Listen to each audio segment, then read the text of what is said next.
Thank you very much, Frank. Thank you, General. Thank you. And it's my honor to be here joining the panel to present about China's threat. And I'm really glad I've do my speech follow you, because you have very clear distinction on what is Chinese people, what is the Chinese Communist Party. Yeah.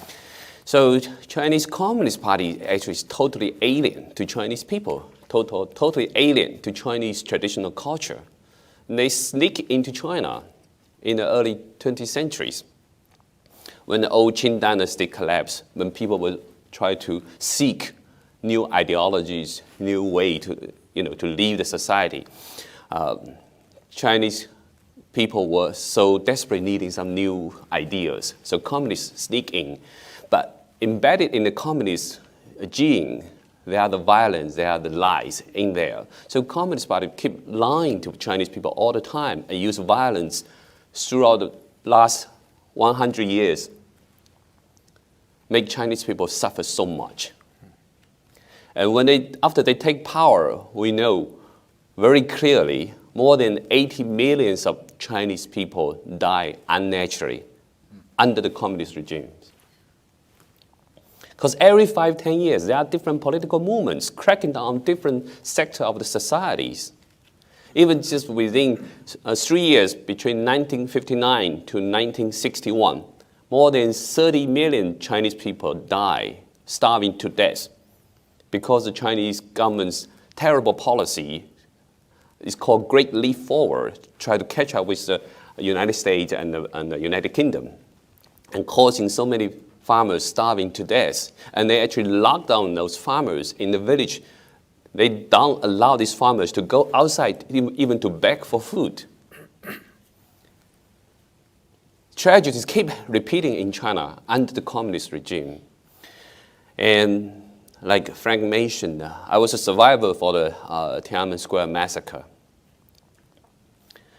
I was just a freshman in the college, and I was fortunate to join so many students and civilians, to protest against government's corruption at the time.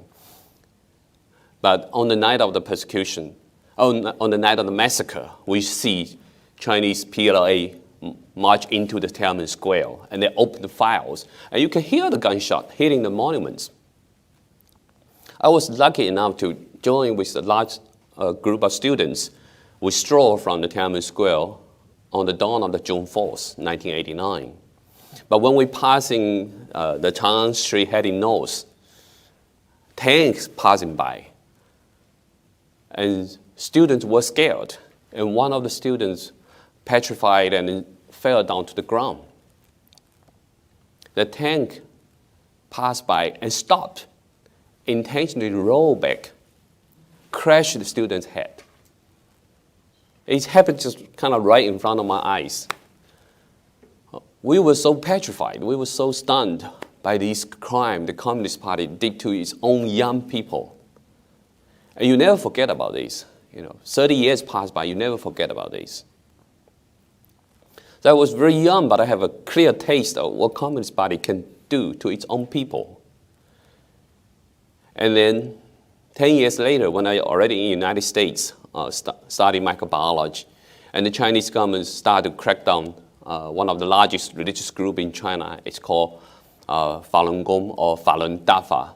It's an ancient Chinese meditation system centered around Buddha school teaching, focused on the teaching of truthfulness, compassion, and tolerance. And it has 5 sets of exercise, kind of like Tai Chi and yoga, to improve people's physical conditions. But even just because Falun Gong grew even bigger than the Communist Party, they decided to crack down the group. Just imagine in the United States, if you are in the bicycle group, your bicycle group is even bigger than the government allowed it. The government decided to crack it down. So because of the persecution, millions of people lost their job. So many people were put into detention center, labor camp, tortured. And one of the evil crimes they did is actually organ harvesting. So this is not a small-scale organ harvesting done by gangsters. This is a Chinese government state-sanctioned enterprise. because they suddenly got about millions of people in the detention center, they realized they suddenly got a huge live organ bank. So they can test it, your blood type, tissue matchings, collect all your biometric informations, and they build a database nationwide. So when you, as a foreigner, you go to China for organ tourism, right? The transplant center had a demand, and they search the database, find a match, and then they go to the detention center, labor camp, kill that prisoner of conscience. Take the organ, ship to the transplant center, make huge profit of it. That's how Chinese transplant center nowadays can advertise on their website. Come here, we promise you in 2 to 4 weeks, find you a kidney match. While in the United States, you usually wait 2 to 4 years, even if you're lucky to find a match. And if it's a liver transplant, they only need to wait 1 to 2 months in China. While in the United States, you need to wait 10 years. And the United States has the most sophisticated, matured donation system, donation registration system. Well, China, on traditional belief, people don't donate their organs. People believing we need to have an intact body even when we pass away. So Chinese government try to say we have enough donors, but that's an excuse because you can see the percentage number, how many people register as organ donors in China. And Chinese government also make excuse. They say we only use executed prisoners. But nationwide, every year, they only execute about 3,000 to 4,000 people. How do they account for tens of thousands of people went through organ transplantations in China? Where does this organ come from? So last year, the China Tribunal, which is an independent tribunal investigating about organ harvesting, and this was led by Sir Geoffrey Nice in the United Kingdom, and they found a conclusion, this is organ harvesting is happening in large scale in China, and it's still ongoing. It's a state-sanctioned crime. And human rights lawyer David Mehta said this is evil that the whole earth have not witnessed before. You kill innocent people and they make profit from their organs. And it's a nationwide industry, billion-dollar industry the Chinese government run. Military hospital, civilian hospital, all engage in this. Yeah. So can you imagine, this is how Chinese Communist Party can treat its own people. And they use this tactic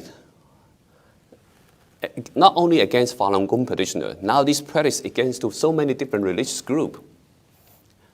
Uyghurs, right, Muslims in Uyghur area in Xinjiang in China, and also Tibetan underground Christians. As long as you're incarcerated, you become part of the live organ bank in China.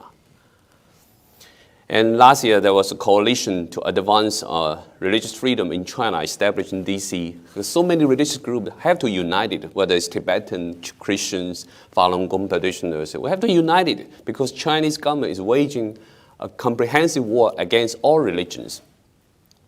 The fundamental issue is the Communist Party is atheism, and it's against all religions.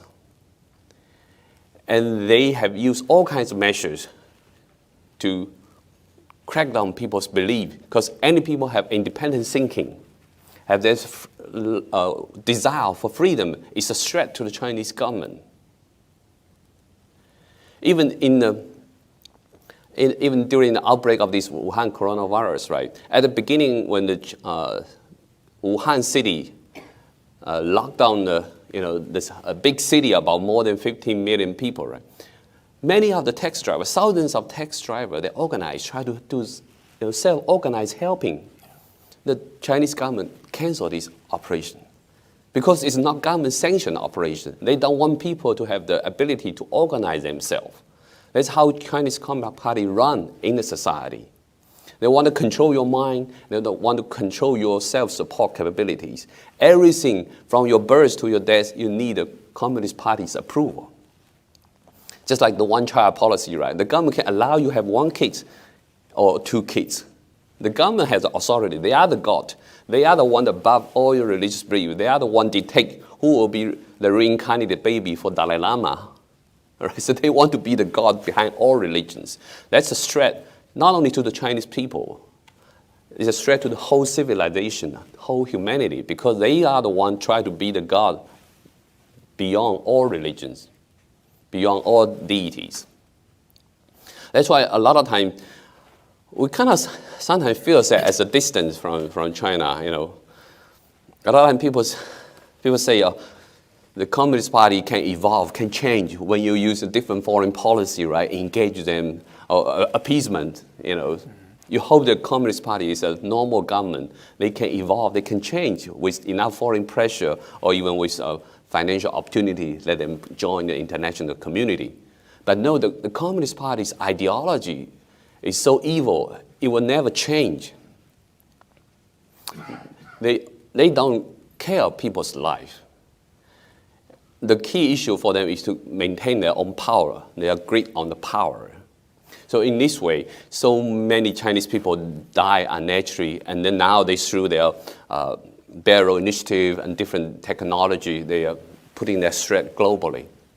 And so that's why we feel it's so important on this platform to address this threat comprehensively. And now you see from the public health aspect, the Wuhan coronavirus outbreak is not just affecting China alone. So many countries around, right, also got so many cases happened.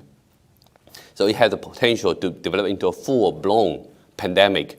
That's because Chinese government sealed the information in December and early January. They didn't tell, Chinese people didn't tell the world what exactly happened in China. Even doctor who exposed the detection of the SARS-like disease in Wuhan, he was silenced.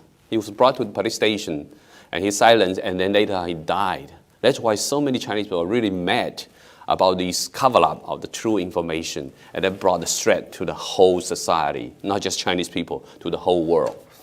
So just a quick summary that Chinese governments, you know, you can see how it treats Chinese people, and you can imagine how it will treat United States people and how they present the threat to the whole world. Thank you very much, Dr. Lin.